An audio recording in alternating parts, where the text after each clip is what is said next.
My name is Sadie Urban. I'm the events coordinator here at the Reserve.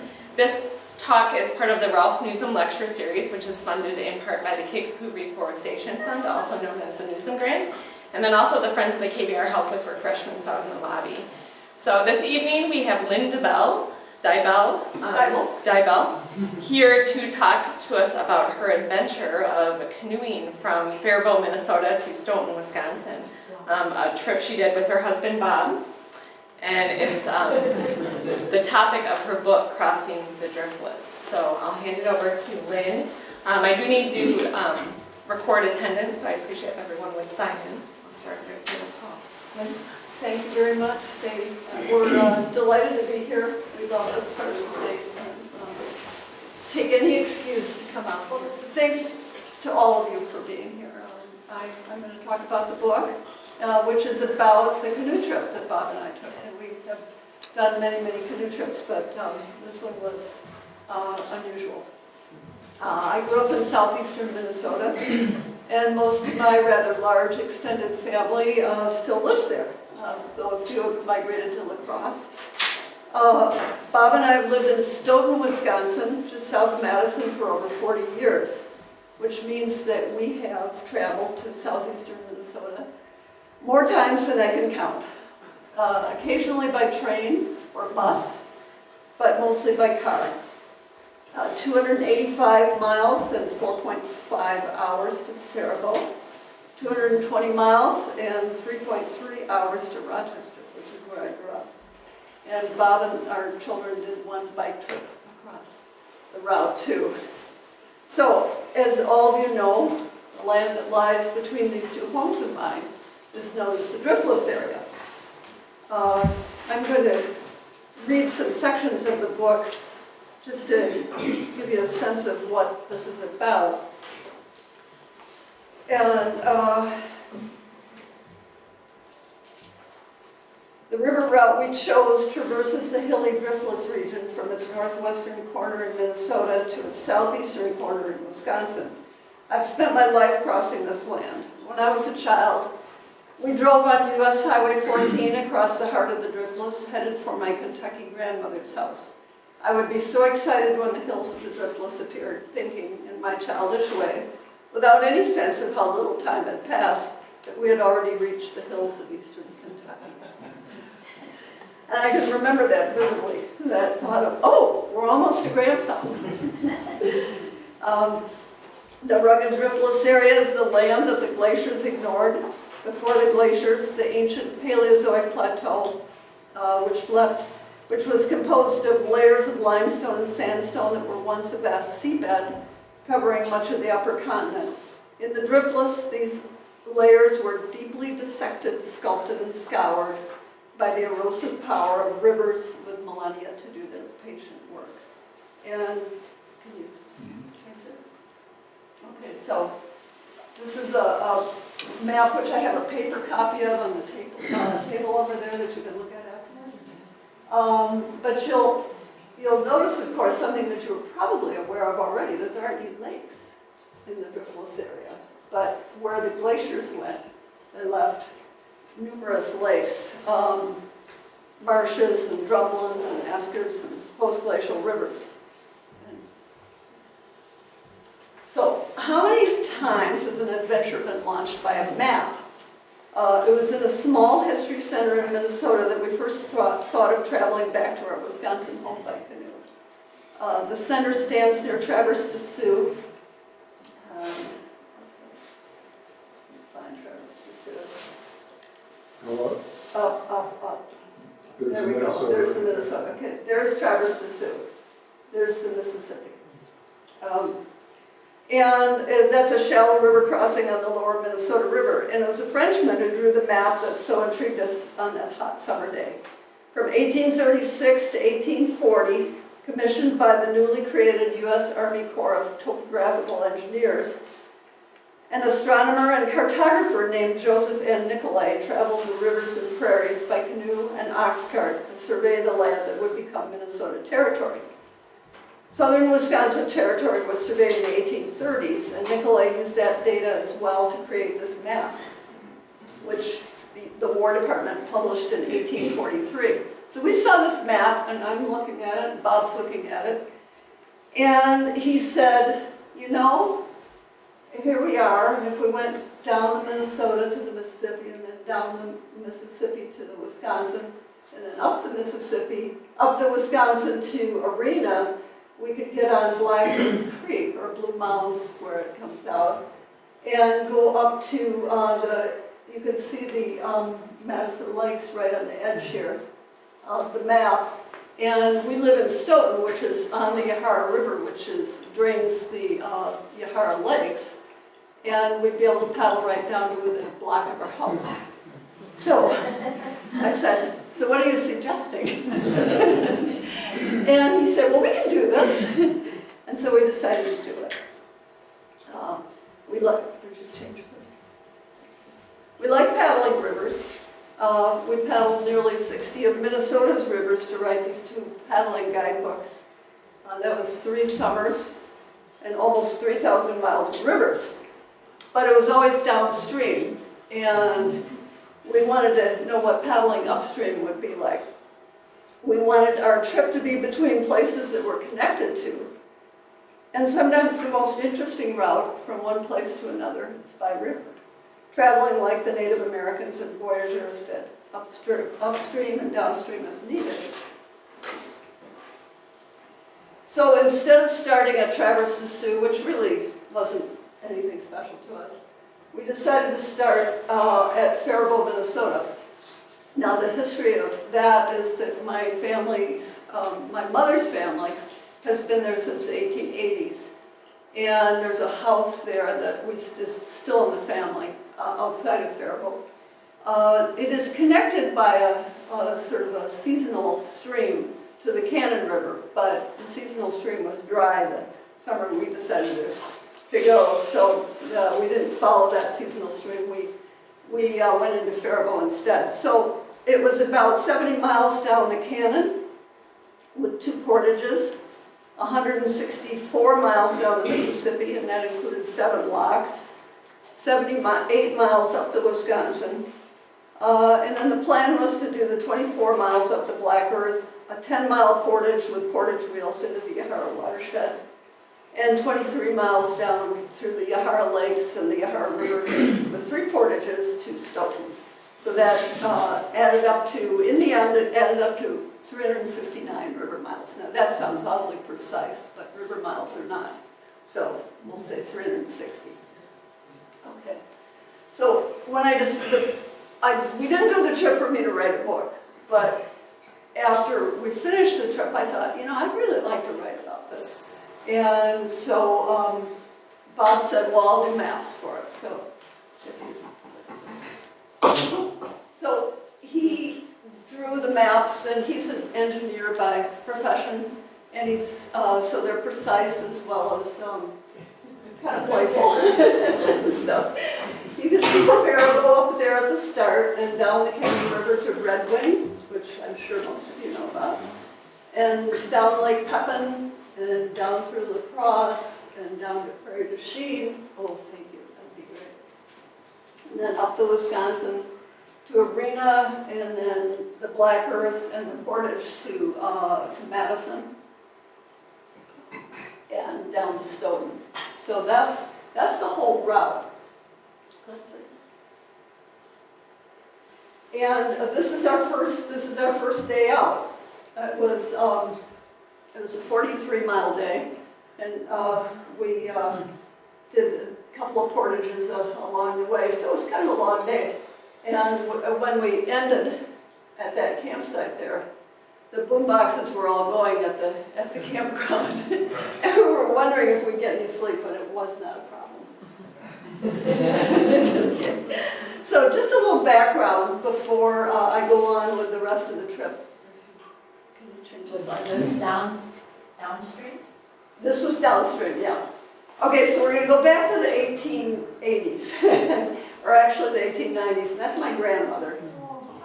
Yeah, and she loved to paddle and to row on Cedar Lake, where the house is that's still in the family. And that's a Birchbark Canoe. It was given to were bought by my great-grandfather, her father, from a local tribe. And it later got covered with canvas by my great-grandfather because he didn't know how to patch birch bark. But, so that's my grandmother. And then the next one, please. And that is the same canoe, but restored by Bob. And so, yeah, and it's been donated to the Minnesota Historical Society. So he worked with a fellow up in north of Minocqua in Woodruff who has built many authentic birchbark canoes and who taught him all the techniques, all the materials and all the techniques. But we did not paddle this canoe. So this is just a lead up. Next one, please.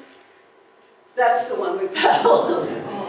A nice modern canoe with that's been a lot of miles itself, with rubberized Duluth packs and portage rails. And please note the portage rails. Okay, so next slide. So you can look at this map is something that if you're into maps, that you could really spend a lot of time studying. The place names on here are one of the most important sources of Indian place names in the upper Midwest. Nicolay was able to work with Native Americans and also was fascinated by their culture and their place names. And so of all of these names on here, well, he has the Cannon River in parentheses, but the Lahontan and the Indian not, I can't pronounce it. But all these names are part of the historical record. This is the Cannon as shown on here, and that's Lake Pepin, of course. But I just wanted to give you a close-up view of this map and the detail it entails. Next, please. If I could add one thing there. This map is drawn very accurately at all its major points of like confluences of rivers. But we found out that when it was something that they didn't paddle or was not that important, they kind of faked it.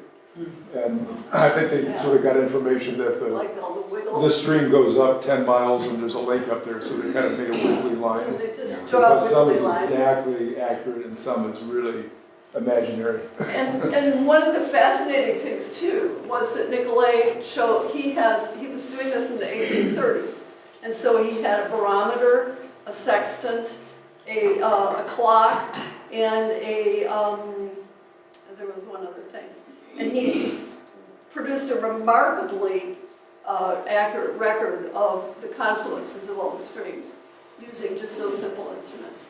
So you can see.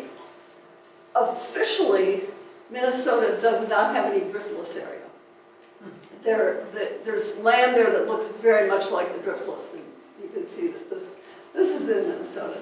But the glacial geologist from Minnesota said to me, she said, one of my things that I want to do is to help people understand that every inch of Minnesota has been glaciated.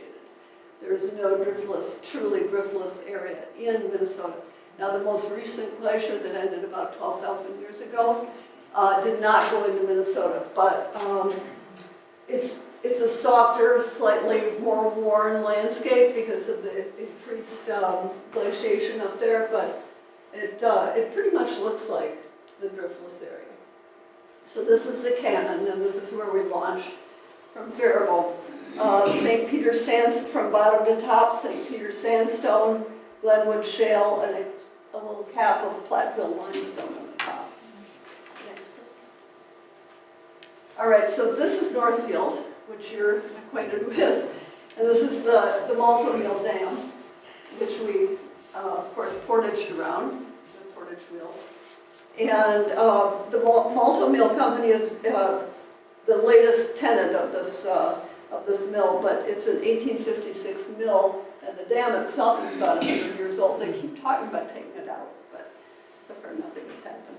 And they're still making cocoa brews in the building over here. Not with water power. Next, please.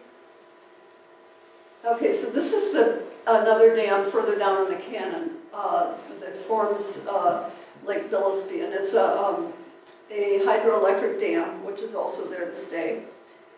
It's 60 feet high. It was a really nasty portage, but we made it. And then I'm standing there looking kind of pleased that we made it. And then soon after that, we took off downriver, and we kind of rolled sideways, which led to the camera getting wet and all kinds of. We didn't actually dump, but it was an interesting story. So I have the beginning of the portage wheel story here. So at the downstream end of Billisby, and this is before the portage, we float quietly for a moment to watch laughing, shouting teenagers jump from a bluff into the water far below, and then we land at portage. Once again, the canoe makes the overland journey on its wheels, which now wobble ominously across the parking lot, and stubbornly refuse to roll when we reach the grass. A few years ago, Bob tried to sell these portage wheels on Craigslist. He was asking $15. A young man drove 25 miles to look at them and offered $10. Bob was adamant about his price. The young man wouldn't budge either, and he drove away without buying, which is why we don't have a better set of portage wheels.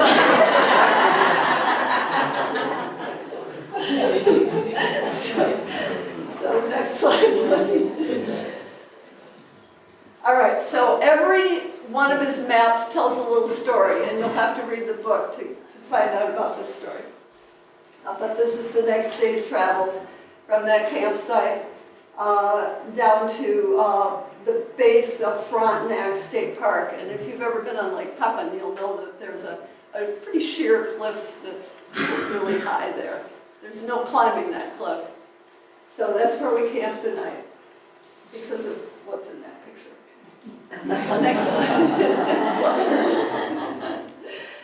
Now, one of the joys of the Driftless Area is that it gives you lots of high places to look at the rivers from. And this is taken from the Great River Bluff State Park in south of Winona, Minnesota, so it's on the Minnesota side. And the reason I like this is that you see, this is the main channel, this is the 9-foot channel that is often filled with barges. And this is back where the river is really interesting and where all the wildlife lives. And that contrast is part of the truth of the Mississippi. Next slide, please. Okay, this is another story. You'll notice the straight blue line. Again, you've got to read the book. All right. Now, when we did this trip, we did not have cell phones that could connect to the internet. We had little flip phones, and we worried about the batteries because we were camping a fair amount. And so we did not. We didn't want to use them to call ahead and figure out if there was a place to stay along the Mississippi. Now, there are all kinds of cool little towns along the Mississippi where you could, right there off the river, get to a place to stay. But so we worked out a way of calling our second son, Greg, who would then get on the internet at home and find us a place to stay for the night based on where we were around the middle of the morning. And then he'd call back and say, okay, you're going to stay at the Alma Hotel tonight. And he would get us set up, but sometimes led to some interesting things. Okay, so we land in Alma, and halfway down Main Street to our night's lodging, and soon after we dropped the canoe rig over a steep curb cut, our portage wheels began wobbling in a dramatically new fashion. Not a good thing. At the Alma Hotel, we parked the canoe on the sidewalk.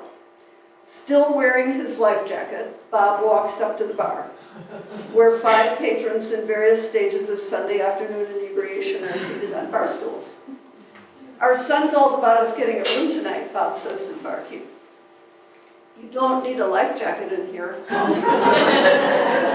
offers one of the patrons. I I don't know about that. Our canoe's right outside on the sidewalk. Oh. Everyone, including the barkeep, hurries out the door to see the canoe. You ought to get a motor, suggests one thought. Adding that he works on a dredging rig. We chat for a bit about the hazards of canoeing the big river. So about the room, Bob asked the barkeep. You should probably see it first.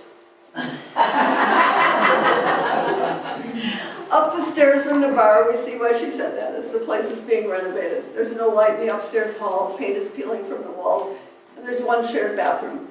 But the room and the bed are clean and comfortable. We say yes and follow her downstairs to the bar. How much do we owe you for the room? I ask. Oh, it's very expensive, about $297, interjects the dredger.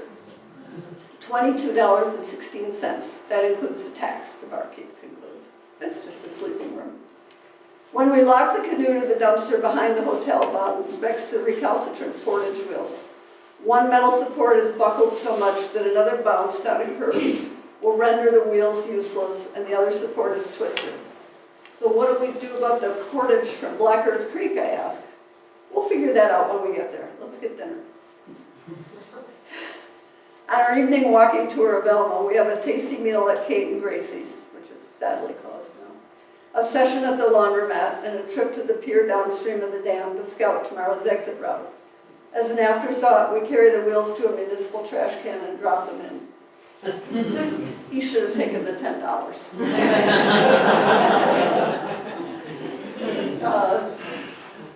All right, so next slide, please. There's the Elmo Hotel. And now that it's fixed up, I think it's supposed to be quite nice. Next slide, please. There's a dredging rig. They go as all summer long in order to keep that 9-foot, and in many cases 12-foot channel open. Next slide, please. Okay. So the next trip was Elmo to Trempolo. And another hotel, the Trempolo Hotel, which was, Bob had stayed at that one with the kids on that bike trip, so we knew that was going to be good. That was a 4-dam day. So we did the Alma Dam, the Whitman Dam, the Winona Dam, and the Trempolo Dam. Portage 2 and Lock Through 2. We passed the confluences of the Zumbro and the Whitewater. Those are Minnesota streams that are very beautiful paddling streams if you've never been on them. And we passed the quirky boathouses on Winona's Latch Island. Next slide, please. And day 5 took us past the mouths of the Trempolo, the Black, the La Crosse, the Root, and Coon Creek. And glorious flocks of pelicans. To spend the night in Genoa at another Riverside Inn. We were getting spoiled. And this was a really sweet story. That was another one where Greg had called ahead, and the lady said, well, have them call ahead when they're about half an hour out. And she evidently worried that we're going to miss the turnoff of the river, because on the Wisconsin side, the railroad tracks run along there, and then there's a little underpass where you paddle into the landing for Genoa. And is it Genoa or Genoa? Genoa, thank you. All right, so we're paddling along the Wisconsin side, and ahead of us, we see up on the railroad berm, we see this person standing there just waving. She is so cute. She's up there signaling us and then pointing. Okay, that's where you paddle through. And then she and her husband and a friend of theirs were there at the landing with their car to help us unload and carry things across the road to their hotel. So if you are in Genoa, stay at the Genoa hotel or motel, because those are good people. It was a very sweet thing. And the picture of Bob in that sketch, go back one, please. He likes to nap in the canoe. And he lets me I always paddle in the front, and he always paddles in the back.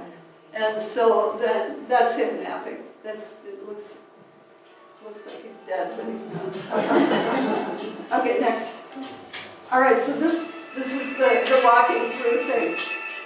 And if you haven't been on the Mississippi in a canoe, you can walk through if it's only you. All you have to do is signal them. You pull the cord. You say, you know, we want to walk through, and if you can be the only one in there, they'll fill up that whole lock for you. Wow. Yeah, I know, it's Yeah, amazing. I was afraid they wouldn't do it, or they would think this is kind of silly. I had a little radio, so I would call them and say, southbound white canoe requesting permission to lock through. And the guy would say, give me 10 minutes to fill it up and we'll give you the green light. And then they were so cool. They always just wanted to talk, so they'd lean over as we were dropping in the water. Lean over, asking question after question. And we're dropping down the rope. It said, do not tie your canoe to the rope. Yeah, do not tie your canoe to the rope. Okay. Next slide, please. Okay, so the barge stories are another one. You'll have to read the book to find out about, but we did have a close encounter with a barge. The barges are, they can't always see you. So that's a distant view of a barge. Next, please. There's the tug. And that wake of the tug is really the thing to watch out for. Next slide, please.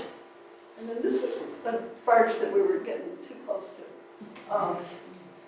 Anyway, so if you decide to canoe on the Mississippi, stay away from the barges. Next slide, please.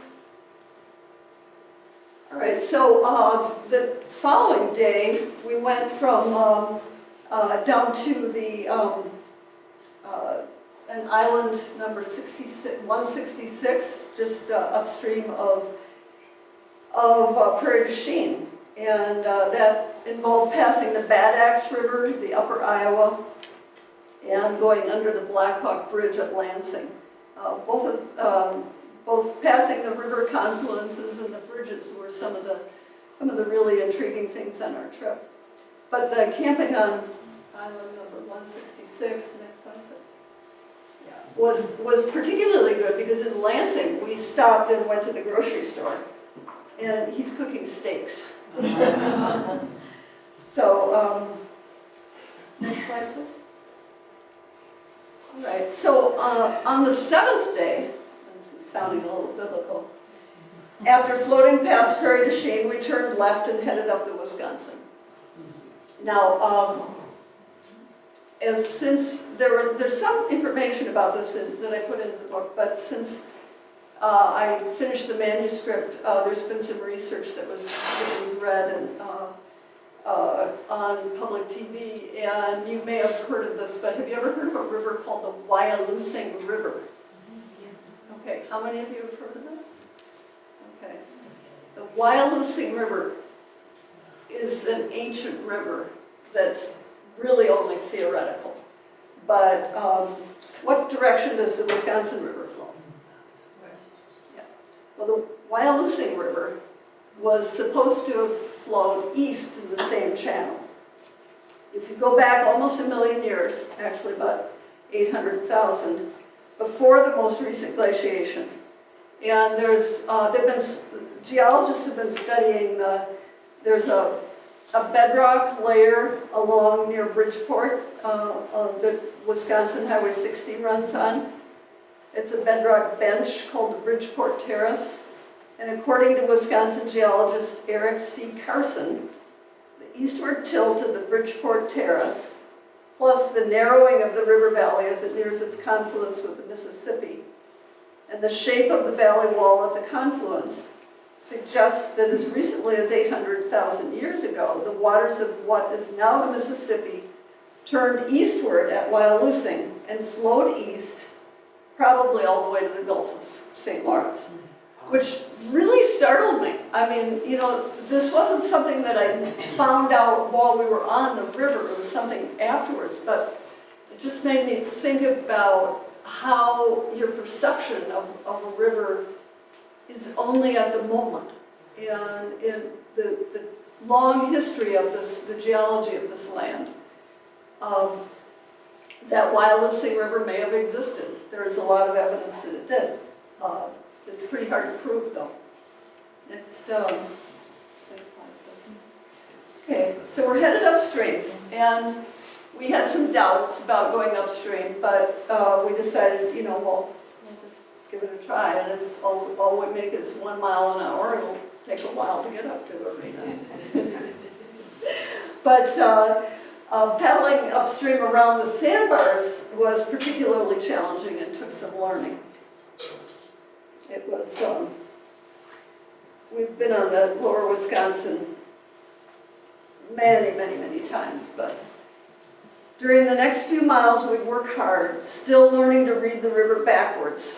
Around its many sandbars and islands, the river plates a braided channel, and the flow changes from strand to strand of the braid. Where the strand is narrow, the current runs deeper and faster than average.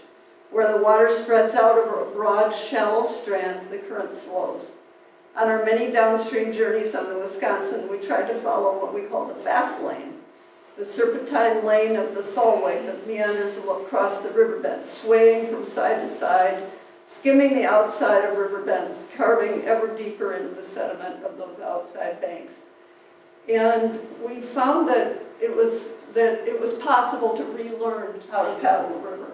And we actually made 2 miles an hour. That's what, you know, moments for celebration. Actually, sometimes we even go 3 miles an hour. All right, so, yeah, the long-nosed garb. All these cool things that lie under the water and are invisible to us who are up there on the surface. And the things in the rest of the landscape that it takes a trained eye to notice. A friend of ours, who was one of the riverway planners for the Lower Wisconsin Riverway, Gary Birch, is a botanist by training.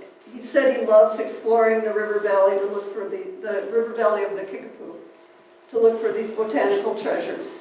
Here he finds rare bird's-eye primrose, northern monkshood, and Lapland azalea, the only rhododendron native to Wisconsin. He said, these ancient species still grow in the Kickapoo Valley. Remnants and scraps of the rich forests of the Kickapoo Valley were preserved because the slopes are so steep and are a good indication of the rich biological diversity that once was here. Ancient varieties of land snails live on as well. Who would have guessed that creatures this small could persist through a glacial age? Graced by us humans with fanciful names like obese thorn, toothless column, carved glyph, bristled slipmouth, white-lipped dagger, winged snaggletooth, and cherrystone drop. These oft-forgotten and sometimes maligned macroinvertebrates live their quiet lives throughout the cool, moist forests of the Driftless. Their lowly task is to glide over the forest floor, clearing it of rotting debris. Tiny barometers of the health of the land, they begin to die out when the habitat that is their home is under siege. And now it seems possible that chipmunks were chilling in the Driftless during the late Pleistocene as well, just waiting for the ice to go away so they could expand their range. When biologists Kevin Rowe and Ken Page at the University of Illinois studied the mitochondrial DNA of the eastern chipmunk, they found evidence that most of the eastern chipmunks in Illinois and Wisconsin are descendants of a population that spent the Ice Age in the refugium of the Driftless. Long before the humans arrived, there were chipmunks, which suggests the possibility that the climate was not as harsh as has been assumed. So there's a lot that gets learned on the way to writing a book. It's the journey and then the learning.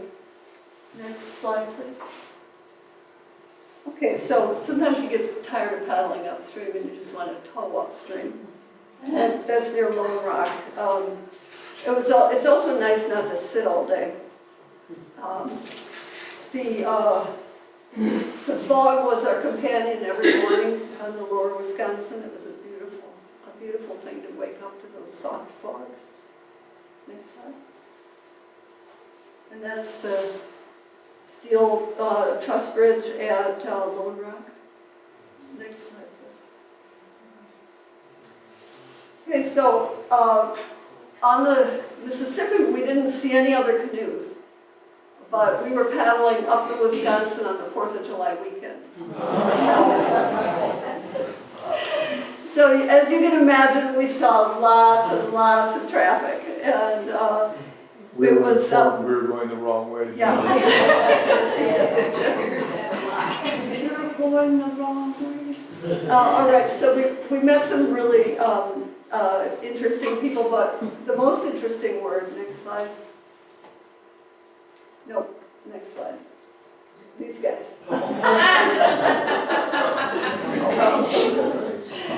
And they had put that together that morning at dawn at the river landing. And the couch was apparently just there waiting for them. And they were going to float about 20 miles downstream and then, just drop it off at the next landing. They were not going to portage it back. No portaging. And so we paddled in place for a little while talking to them because they were so cute. They were having a good day on the river.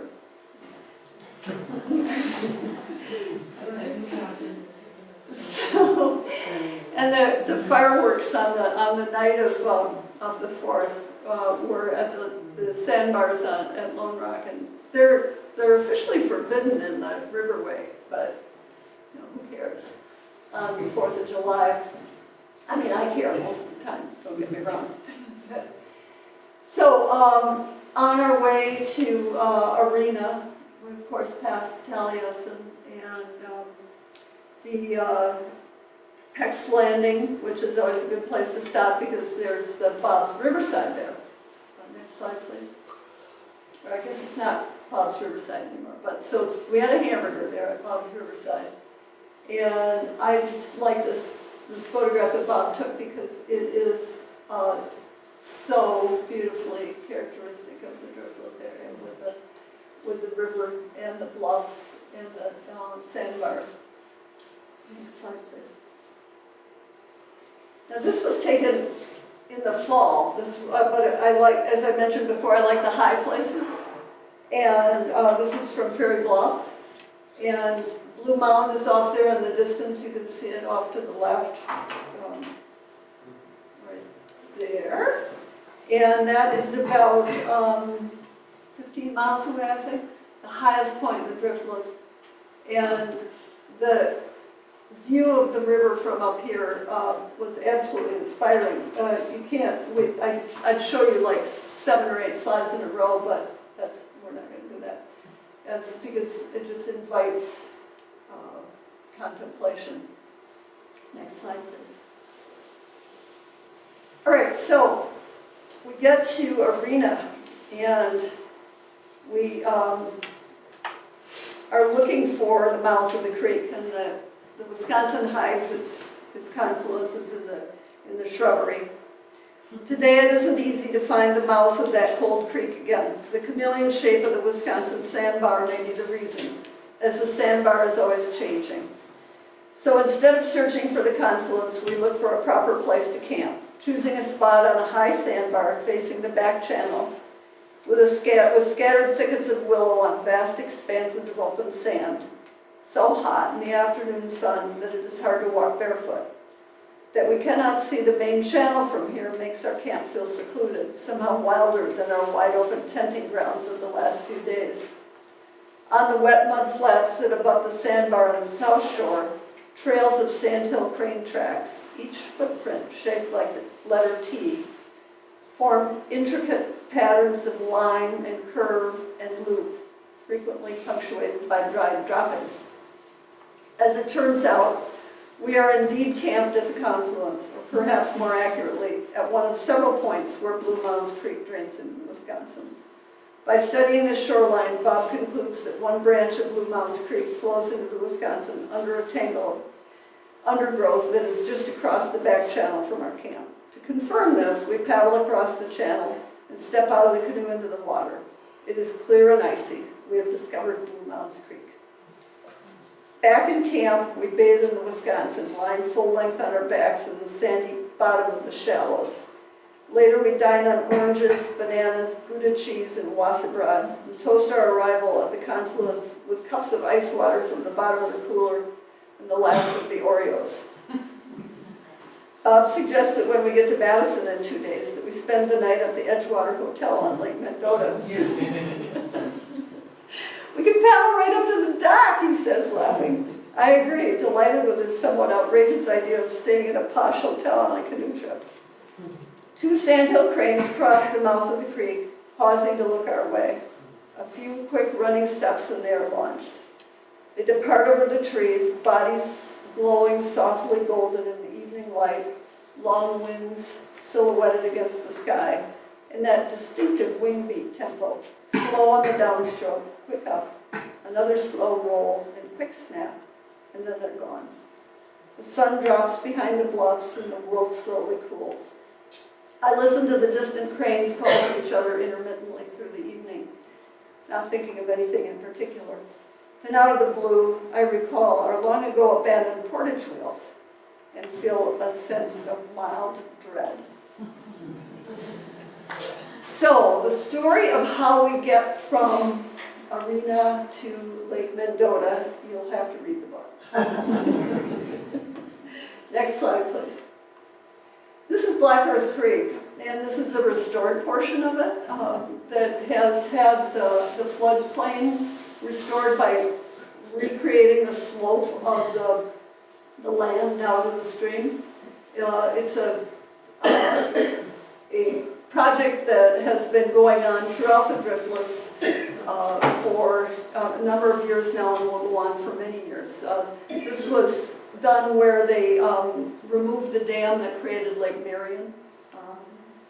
Now, floodplain restoration is being done mile by mile on the east branch of the Pecatonica, Timber Coulees, east branch, the north fork of the Bad Axe, and Mormon Coulee, to name just a few. It's with thousands of miles of stream in the Driftless. It's slow but important work, the best hope for Driftless streams. The next slide, please. In contrast, you can see that sediment from agricultural fields in the Cannon River bottoms has left steep, highly erodible banks that are straight up and down, so that every time the water rises, it just cuts away more and more of the soil, rather than the river expanding into the floodplain as it would do before the sediment problem. It simply carves wider and wider stream bed, little by little. So that work that's being done in the Driftless is very important. Next slide, please. Okay, so here is Lake Monona, and you can see the Capitol building there. And after leaving the Driftless and going to the lakes of Madison, we were in a different kind of ecosystem, a different kind of river environment. The Yahara Lakes lie just over the Johnstown Moraine and the glaciated landscape, the land that isn't the Driftless. Next slide, please.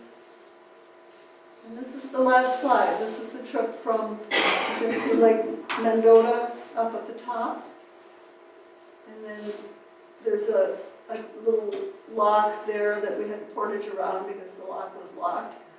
And there's Lake Monona where that picture was taken, and down through Lake Wapisa and another dam, and Mud Lake and Lake Ganza and another dam, but this one was open, the La Follette Dam was open, and we headed on down to Stoughton, and that's where our house was. And so that was the end of the trip. It was a 12-day trip. It was a wonderful way to experience these rivers that we really know pretty well, but thinking of them as highways made me think of them quite differently than we had when we were just on them to go downstream and be shoveled back up. It was a trip that I'll always remember. So I thank you for listening.